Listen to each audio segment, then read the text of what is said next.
અમરેલી જિલ્લામાં લંપટ શિક્ષકના કરતૂતના કારણે શિક્ષણ ધામ બદનામ થઈ રહ્યું છે।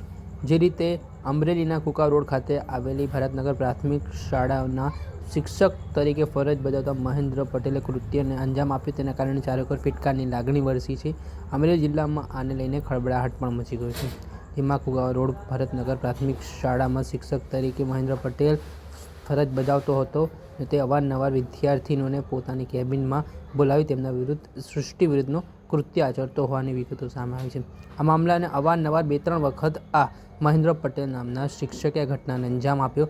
તે મામલે વિદ્યાર્થીનીઓએ પરિવારને જાણ કરતા પરિવારે ત્યાં દરોડા પાડ્યા હતા અને રંગે હાથ મહેન્દ્ર પટેલને આ કરતૂત કરતા ઝડપી પાડવામાં આવ્યો હતો। આ મામલાના સંદર્ભમાં વિદ્યાર્થીઓના પરિવાર દ્વારા અમરેલી તાલુકા પોલીસ સ્ટેશન ખાતે ફરિયાદ પણ નોંધાવવામાં આવી હતી અને પોલીસે દુષ્કર્મ તેમજ પોક્સો સહિત અલગ અલગ કલમો હેઠળ ગુનો નોંધીને આરોપી મહેન્દ્ર પટેલની ધરપકડ કરી છે। એટલે આને લઈને રાજનીતિ પણ ગરમાઈ છે। આ મામલે કોંગ્રેસના અમરેલી જિલ્લા પ્રમુખ પ્રતાપ દુધાતે ગુજરાતના મુખ્યમંત્રી ભૂપેન્દ્ર પટેલને એક પત્ર લખ્યો છે।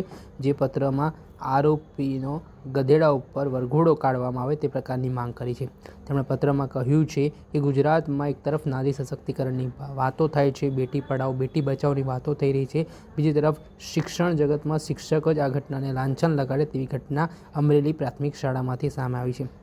એમણે કહ્યું કે નિર્દોષ પાયલ ગોટી હતા તો પણ તેમનું સરઘસ કાઢવામાં આવ્યું હતું, ત્યારે હવે આ દોષિત દેખાઈ રહ્યો છે શિક્ષક, તેનો જાહેરમાં વરઘોડો કાઢવામાં આવે તે પ્રકારની માંગ કોંગ્રેસ જિલ્લા પ્રમુખ પ્રતાપ દુધાતે ઉઠાવી છે।